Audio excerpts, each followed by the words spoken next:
The Clean Power Hour is brought to you by CPS America, the maker of North America's #1 three-phase string inverter, with over 6 gigawatts shipped in the U.S. The CPS America product lineup includes three-phase string inverters ranging from 25 to 275 kW.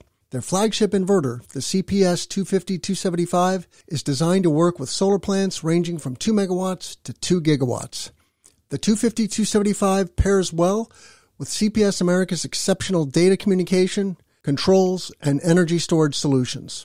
Go to chintpowersystems.com to find out more. One of the things I'm most proud about with Sunrun is our commitment early on to work with stakeholders in the industry and also with our nonprofit allies, community groups, on building these markets and building the opportunity. And so if I could encourage other installers, please join, participate. Your state level industry groups, SIA, they have regional committees you can be a part of to make sure this is a focus of the trade associations and making sure that your voice is heard and informing that on the early stages, not just after CEJA is passed, right? Are you speeding the energy transition? Here at the Clean Power Hour, our hosts Tim Montague and John Weaver bring you the best in solar, batteries, and clean technologies every week. Want to go deeper into decarbonization? We do too. We're here to help you understand and command the commercial, residential, and utility solar, wind, and storage industries. So let's get to it. Together we can speed the energy transition. Welcome to the Clean Power Hour. We're here at RE Plus with someone who I've been stalking for several years, actually. My guest today is Amy Hart. She is the Vice President of Policy for Sunrun.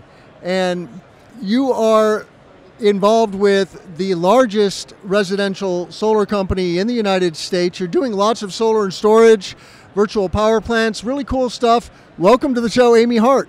Thank you. Thanks, Tim. And yeah, ditto. Love the podcast, and it's so nice to finally get to meet you in person and be on the show. Yeah, this trip has been really amazing. I've gotten to meet so many interesting people, and that's one of my favorite things about being a podcaster is I get to meet really interesting, cool people and companies and technologies. The Clean Power Hour is brought to you by Dinawatts. If you're a solar PV asset manager or performance engineer, you need better data and better business intelligence. With Dinawatts digital twin benchmarking technology, you get more accurate, efficient, and faster performance measurement results. The 4th generation Dino recently completed a technical review by DNV. You can download the report at dinawatts.com. That's DENOWATTS.com. Now back to the show. So, Amy, though, tell us a little bit about yourself. How did you get into solar, and how did you come to Sunrun? Yeah, so I call Milwaukee home. So, the hotbed of solar in the Midwest. I love it. I got involved in renewable energy about 20 years ago with the Midwest Renewable Energy Association. Oh yeah, MREA. So, MREA, which has been a mainstay, especially for training up installers, providing early education with homeowners on how to go solar, and really building up a network of great folks in the Midwest doing training and working with installers. I was able to work with the city of Milwaukee developing their solar program, and I went back to school late in life, went to law school at Marquette University in Milwaukee, and stumbled into the role at Sunrun about 8 years ago. So over 8 years ago, joined the Sunrun policy team. And so when you first got involved with MREA, what year was that?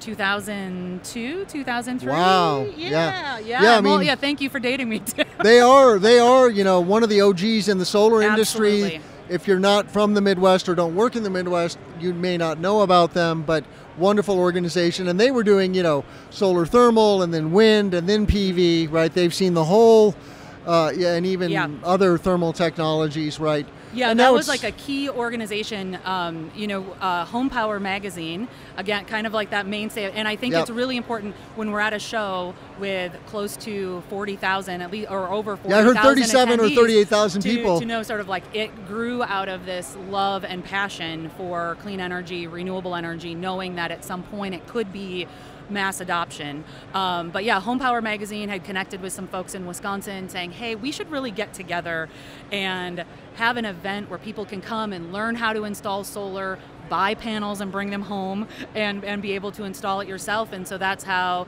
the Energy Fair, which happens in central Wisconsin still, and the Midwest Renewable Energy Association started. And that's how I started volunteering there in the late 90s, early 2000s, and had an opportunity to work there, and then learned a lot about solar. And it's interesting, even going into law school and now spending however many years in policy, one of the biggest things I tell folks, regardless of what you're doing, but even in policy, you've got to learn how the technology works. Go to those 101 classes, learn how the installs work. Our CEO, Mary Powell, is phenomenal of getting our leaders out on roofs, working with our frontline crews, going and doing sales calls so you sit at the kitchen table because you need to understand how it works. We could sit down with a legislator or a city council member and talk about why we need this policy for batteries. Their first question is going to be, well, if I want to put this on my house, how much is it going to cost? What questions do I ask? So I think understanding those basics and where I came into the industry has really given me that appreciation. Yeah, wow, that was quite a data dump. Even I am drinking from a fire hose now. Well, you mentioned Mary Powell, which got a whole other set of gears spinning. Mary is an OG in the industry. Also, she made a huge mark at Green Mountain Power in Vermont, doing solar and storage. An early adopter of that technology, and now as your CEO. So let's get into Sunrun a little bit from the ground up. Started as just a resi solar. Leasing is your core model, though, right? You're owning the asset, which makes it very affordable for consumers. And I saw a map once, of the installs in LA, for example, and you can literally see the grid of the city looking at the Sunrun installs, right? There are so many. I think you said you've done 800,000 installations. We have over 800,000 customers across the country. So 800,000 families that are... And we only have like 3 million solar projects, I think, in the US, right? So you've got a big chunk of the solar industry, especially on the resi side. And now solar and storage is the bee's knees, especially in certain markets. Very good in Illinois. Extremely necessary in California under NEM 3.0. We can talk a little bit about that and why that is. I heard that the attachment rate for storage in California, for example, went from 20% to now 70% post NEM 3.0, because what NEM 3 does is it devalues solar, right? It dings net metering, and that increases the value of resiliency and other things that you can do with batteries. And so batteries are de rigueur. I'm just curious, are you doing solar alone at all in California anymore, or is it always solar and storage? We are doing almost exclusively solar and storage. So we are shifting to, and we have a product called Shift, but using the battery designed to meet those hours on that billing tariff. And I do want to be clear that the billing regime in California is no longer net metering, right? It's not a retail net metering. It's like, what is the value of that electron as soon as it leaves your home? And so I think that is important. Like, that's very similar to what's been happening, what the transition in Nevada, in Arizona, but we're using batteries to make sure that customers can seamlessly respond to those price signals from the new utility billing tariffs. What I will say is when Sunrun formed in 2007. So Lynn Jurek and Ed Fenster were co-founders of the company back in 2007 with the goal, as you said, to help bring financing to the homeowner.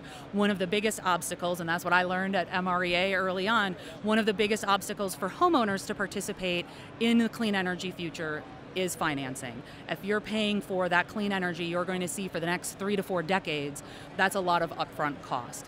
And so Lynn and Ed had the idea of, what if we bring that financing to the customer?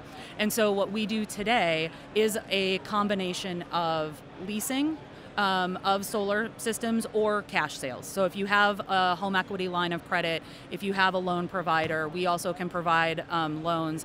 It really depends on what the customer wants, but we have those options. So if you want something that has the operation and maintenance for 20 plus years and you want to be able to be cash flow neutral, you can do the lease. If you're like, actually, I'm good, I want to be able to afford it outright, totally fine.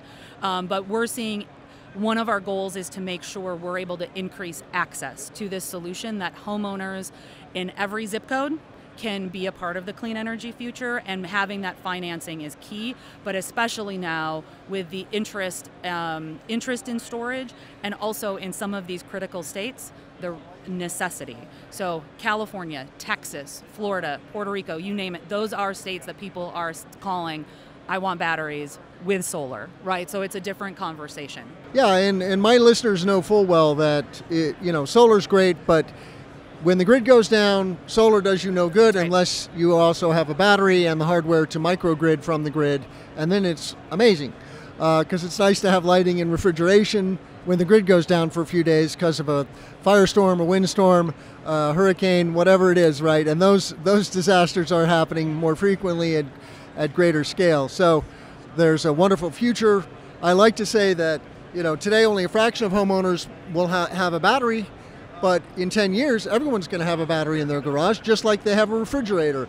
It is a new appliance that's still new, but in 10 years it'll be commonplace, and it's just going to be a box that you have, and it provides value, resiliency, but also cash flow and money in your pocket potentially, right? That's right. If you become part of a program that is monetizing your battery while you sleep, you can get a check for the value that battery is providing, and that's really the future of the grid writ large. And that's what's interesting about what are the opportunities for where storage can grow and how to increase the affordability for the customer, but then how it can work and how it can create a flexible grid. And that's what I think what Mary has brought to our team, coming from Green Mountain Power, and also leading the conversations about how do we create these power plants, these distributed power plants on the grid. So 95% of the time, that battery isn't providing that power during outages, right? It's sitting there. So how do we squeeze every bit of value for the grid out of that? And that's where programs like Connected Solutions out in the Northeast, which is a bring your own device program or a virtual power plant, whatever you want to call it, but it's providing critical grid services. So for example, it's helping to reduce peak load. And that is helping to reduce the cost for every ratepayer because it's reducing the cost of electrons. So before the utilities have to go to the wholesale market and buy expensive power at peak times, they're able to take the electrons, or we're able to sell the electrons to them, right, at peak time, and use that locally and use the electrons that are stored in the battery. And so it's been a really interesting couple of years to see these programs develop. I think it's also neat to see we don't have to recreate the wheel in different states, that there are these programs in place coast to coast. And so there's about 15 virtual power plant programs across the country that we can take and replicate in new states that are looking to say, well, how do we get into storage? How do we make sure that the solar installations that are going in have the opportunity to add batteries, and then how do we use that for the grid? There's examples we can pull from today. The Clean Power Hour is brought to you by CPS America, the maker of North America's #1 three-phase string inverter, with over 6 gigawatts shipped in the U.S. The CPS America product lineup includes three-phase string inverters ranging from 25 to 275 kW. Their flagship inverter, the CPS 250-275, is designed to work with solar plants ranging from 2 megawatts to 2 gigawatts. The 250-275 pairs well with CPS America's exceptional data communication, controls, and energy storage solutions. Go to chintpowersystems.com to find out more. So let's talk about some of the emerging markets. Solar is a regional phenomenon. Mm-hmm. It's a good thing in maybe 20 to 30 states around the country, and that number keeps growing. That's the good news. But there's many states where it's still marginal. My neighbors in Indiana is still kind of on the edge, right? Doesn't pencil very well. And so, but you're the you're the tip of the spear on the policy side of things. So you're tracking all of these legislative programs around the country, because it really is the foundation, right? You saw this in Illinois, how FEJA and then CEJA just completely rocked our world. We had an RPS dating back to '08, right? But it wasn't until CEJA in 2016 that the switch really got flipped and there was a full-blown industry. It was just dribs and drabs until that happened. That's exactly right. And our RPS was broken. So what are some of the states that are kind of, in the mix now and really hot for you to get across the finish line? Well, and you use the term that is exactly right, which is foundation. Those are foundational policies that states need to have to create a stable market. If you have things that are fits and starts, if you have utilities who are constantly talking about eliminating net metering and not having an off-ramp, right, or a stable, what's the next 5 years, what's the next 10 years, industry cannot make an investment. Customers, more importantly, cannot make an investment if they don't know what that regulatory environment is. And so having strong, stable, foundational policies is like number one. And so things like, what does the bill crediting look like, right? Retail net metering with what is the transition plan, and what is that threshold of when you transition, and having that established. Let's talk about that threshold, for example, because that is a little more of an esoteric topic. But in Illinois, for example, we have this 5% cap, right? Once renewables become, or solar becomes 5% of the grid power, then it changes the value of net metering, right? It used to be 5%, but in the legislation, but because different parts of the state were going to hit 5% at different times, in the Clean Climate and Equitable Jobs Act, in CEJA, it changed to a date certain. So it was like, okay, everyone in the state will know on January 1st of 2025, residential customers go from retail net metering, so the full one-to-one crediting, to a combination of what is the export value, but also an upfront distributed generation rebate. So it encompasses some of the benefits that solar brings to the distribution grid, but you get those funds up front, and then you have an ongoing bill credit. So that's how Illinois transitioned. And in your mind, how big of an impact, though, is this going to make for consumers post-2025? Because for those of you who are listening, if you're a prosumer listening to this show, thinking about going solar, this could be a aha moment for you of, things are going to change kind of dramatically. Going from retail to wholesale really can be a game changer. So how do you explain that? Yeah, it can be, but I do want to point out that in Illinois, they're keeping an additional value there. And that's what's troubling when you see other states that are just moving to a conversation about avoided cost or wholesale. I have people who know me know that I have little patience. But that's a good thing. Our planet is burning. Yes. Right? We will need every single clean electron to hit 100% clean energy goals to help address this warming planet and avoid the catastrophes that are happening now. And so it really is frustrating to see this conversation over pennies when that can really chill markets like California or Nevada or Arizona, and in a time where we literally do need every electron, and we need homeowners to be able to have that resiliency of solar and batteries.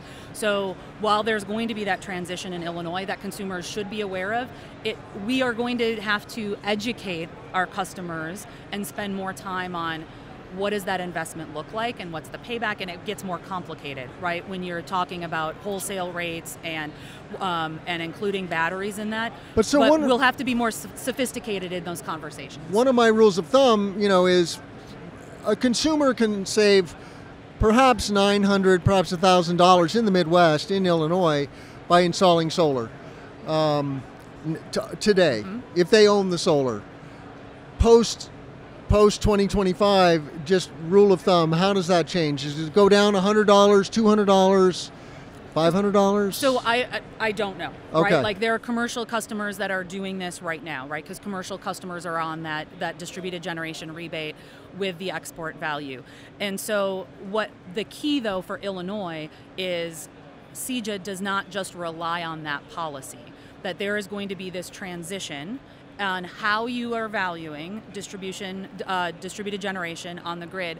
Plus, there is a storage. There's a storage rebate, so you're able to like leverage that storage. Plus, they know they want to hit 100% clean energy, and their RPS, like you mentioned, is created by in-state generation, and that incentive that is provided, that RPS payment to customers, to commercial customers, to community solar, is meant to fill the gap. So that may change between 2025 and 2030 as well.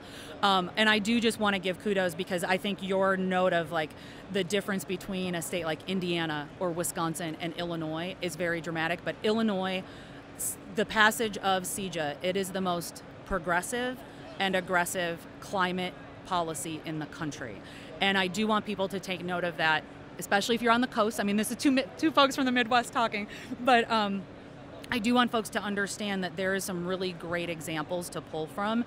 There's a low-income program in the solar program. There are equity requirements. There's prevailing wage. Like the stakeholders came together and with saying, how do we make an RPS work for all sectors of the industry? How do we get to our clean energy goals by making sure communities can benefit too, and have distribution planning with the utilities that's going to benefit communities? And it's not easy, but it really set us on a path in Illinois that is setting that state apart from anywhere in the Midwest, but also anywhere in the country. Yeah, and now you have a unique perspective, and let's go back to that conversation about, what states are in the fight to get on the map, so to speak, because you're working in 20 states, mm-hmm. Puerto Rico, DC, but for the most part, you're working in the core good solar territory within the US, right? It's good business, right? And it doesn't make sense to go to a extreme bleeding edge place where there's no net metering or no incentive for virtual power plants, et cetera, et cetera. So what are the states, though, that might get across the hump, so to speak, in the next 5 years? Say, is Michigan, is Wisconsin, mm-hmm. Ohio, where are the hot spots, so to speak? Where are you spending a lot of time in state houses and lobbying these legislatures to get their act together? I mean, certainly I would say even those that are the current markets for us that I think are really interesting, I would point to Texas and Florida. A lot of folks are interested in solar there as customers, but also really interested in batteries. And so there's a conversation, right? There's a distributed energy resources task force in Texas that I'm a part of trying to create pathways to leverage those batteries, to put them to work for that grid. And Lord knows in Texas, they know they need every electron. And so finding really quick pathways to get there. The task force created by the commission in Texas started a stakeholder group, and within 9 months had a pilot off the ground. That is unheard of, and I would love to have commissions across the country say, we hear you, like we need all of those electrons. In MISO, in PJM, everybody has calls to conserve now because we're hitting peak times during the summer months. We need to have virtual power plants in place. And you mentioned, so then those are states that we're really interested in creating those virtual power plants. The way to it's pay for performance, right? So it's not just an incentive to feel good about having batteries on the grid, but using those electrons. States like Michigan, boy, oh boy, do they have an opportunity and a responsibility. Michigan is number 2 in the country for power outages this year. And it is, it's a disservice if we are not there just talking about, oh, well, maybe we should increase tree trimming. Maybe we should spend more money on undergrounding distribution lines. Come on. How much more is that gonna cost for the grid? We could be investing in storage programs that get batteries to the grid edge in the Detroit area communities that have been impacted the worst by those outages, and getting them batteries to be able to power through those storms, but then using those batteries to help reduce the peak load reduction. I think there's a huge opportunity in Michigan, but they've got to get some of the foundational policies right. That is the only state in the country that has a cap on solar, not net metering, but just on distributed generation. So we've got to get rid of that and then talk about getting storage on the grid, because that will create a flexible, resilient grid. And then I think the Northeast has some really great opportunities and examples. Yeah, I have a lot of students. I teach 2 courses on HeatSpring. If you're not familiar, check it out, heatspring.com. Great platform for sustainability and the built environment. And a lot of my students are from Texas and Florida. And so my ears are pricking up. The market is growing on the residential side, on the light commercial. Of course, both states are known for utility scale. Texas is the largest solar market now, thanks to all the utility solar that's happening there, and now large grid scale storage also. But the consumer side of things is usually quite different. Yeah. And it's different, but there's some advantages there that I think if we can do a good job in working within trade associations to do that education with policymakers and educators about just how powerful the residential and the distributed sector can be for the grid and what it is. Sunrun ourselves, we are slated to install about 1 gigawatt of residential solar this year. That's the equivalent of one nuke plant. And a lot of times you think about, residential solar, that's adorable. A couple of homeowners get solar, maybe we'll put in batteries. But every quarter, the residential sector is installing the equivalent of 2 nuke plants a quarter of solar. Imagine if we're able to put batteries on all of that, just how powerful and flexible that can be for the grid. And we're deploying it like crazy. So we know that there are obstacles on interconnection at the large scale, but also down to our level. But we're deploying that every quarter. And so we have to work with policymakers to figure out, how are we using those clean electrons? We've got electrification that's happening. We've got electric vehicles. Texas has a crazy load growth. We have to be able to manage those peaks without continuing to build dirty baseload fossil fuel plants. If we can bring that amount of clean energy to the grid from those small distributed resources, aggregate them together, that's going to help lower costs, and we're going to get to our clean energy future a heck of a lot faster. So let's talk about the market in our last couple minutes together. You mentioned doing 1 gigawatt a year and how the U.S. is growing into an 8 gigawatt resi market. I think of resi as being a 5 gigawatt market. Is it truly an 8 gigawatt market now? I think you're seeing the demand. Yeah. I think it's going there, for sure. We're going to do about 30 gigawatts is the word on the street in the U.S. this year in 2023. And that's a big jump. We're taking some big steps now in the U.S., growing the industry very fast.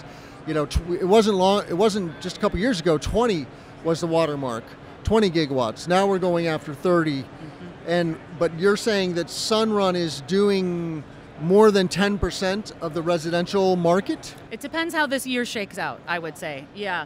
But we certainly have, a growing customer base, and we really have seen that residential sector just take off.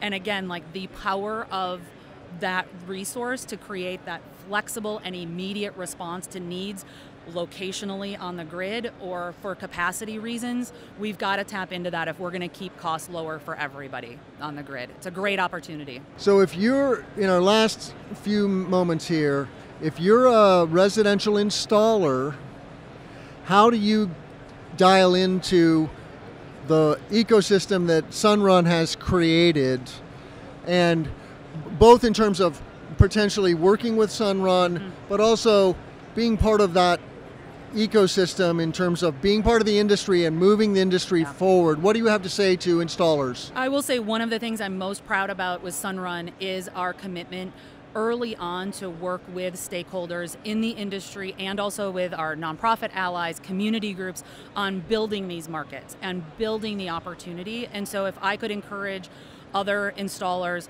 please join, participate. Your state level industry groups, SEIA, they have regional committees you can be a part of to make sure this is a focus of the trade associations and making sure that your voice is heard, and informing that on the early stages, not just after CEJA is passed, right? And as an example, or when there's a crisis, but being able to partner with your trade associations, partner with community groups to do education with legislators, what's possible. That coalition is really powerful. And so we have always been investing early on. I remember when I joined Sunrun, I said someday there's going to be a huge solar market in the Midwest, and it takes time. Like you said, there's been years and years of work put in with a lot of stakeholders, and so I would encourage folks, even though if you don't think you have the time or that money, if you're budgeting for 2024, find some space to support your state trade associations and spend some time on the policy, because that makes or breaks the industry. Yep. Well, check out all of our content at cleanpowerhour.com. Give us a rating and a review on Apple and Spotify. That's the best way that you can support the show and help us speed the energy transition. Check out our YouTube channel. We have a wonderful YouTube channel. All of our content is on YouTube. We do 2 drops a week, a pre-recorded on Tuesdays and then a live with John Weaver on Thursdays. So please check that out and reach out to me on LinkedIn. I love connecting with my listeners. Love to hear from you. Love to know what you're up to and where we should be taking the show. So reach out to me. The Clean Power Hour is brought to you by Dynawatts. If you're a solar PV asset manager or performance engineer, you need better data and better business intelligence. With Dynawatts digital twin benchmarking technology, you get more accurate, efficient, and faster performance measurement results. The 4th generation Dino recently completed a technical review by DNV. You can download the report at dynawatts.com. That's DENOWATTS.com. Now back to the show. How can our listeners find you, Amy? You can find me anywhere. You can find me on LinkedIn. You can find me on Twitter. I'm kind of the only Amy Hart in solar. So you can probably Google me and find me. It's H-A-R-T, right? H-E-A-R-T. Oh, just like the heart. Yep. Okay, I didn't know that. Amy Hart, Sunrun, Vice President of Policy for Sunrun. Thank you so much for being here. Thank you so much for having me, and enjoy the rest of RE+. I'm Tim Montague. Let's grow solar. Hey, listeners. This is Tim. I want to give a shout out to all of you. I do this for you twice a week. Thank you for being here. Thank you for giving us your time. I really appreciate you and what you're all about. You are part and parcel of the energy transition, whether you're an energy professional today or an aspiring energy professional. So thank you. I want to let you know that the Clean Power Hour has launched a listener survey, and it would mean so much to me if you would go to cleanpowerhour.com, click on the About Us link right there on the main navigation. That takes you to the About page, and you'll see a big graphic, Listener Survey. Just click on that graphic, and it takes just a couple of minutes. If you fill out the survey, I will send you a lovely baseball cap with our logo on it. The other thing I want our listeners to know is that this podcast is made possible by corporate sponsors. We have 2 wonderful sponsors today, Chin Power Systems, the leading 3-phase string inverter manufacturer in North America, and Dynawatts, a performance monitoring platform for utility scale solar. So check out CPS America and Dynawatts. But we are very actively looking for additional support to make this show work. And you see here our media kit with all the sponsor benefits and statistics about the show. You know, we're dropping 2 episodes a week. We have now over 320,000 downloads on YouTube, and we're getting about 45,000 downloads per month. So this is a great way to bring your brand to our listeners, and our listeners are decision makers in clean energy. This includes project executives, engineers, finance, project management, and many other professionals who are making decisions about and developing, designing, installing, and making possible clean energy projects. So check out cleanpowerhour.com, both our listener survey on the About Us and our media kit, and become a sponsor today. Thank you so much. Let's grow solar and storage. The Clean Power Hour is brought to you by CPS America, the maker of North America's #1 3-phase string inverter, with over 6 gigawatts shipped in the U.S. The CPS America product lineup includes 3-phase string inverters ranging from 25 to 275 kW. Their flagship inverter, the CPS 250-275, is designed to work with solar plants ranging from 2 megawatts to 2 gigawatts. The 250-275 pairs well with CPS America's exceptional data communication, controls, and energy storage solutions. Go to chinpowersystems.com to find out more.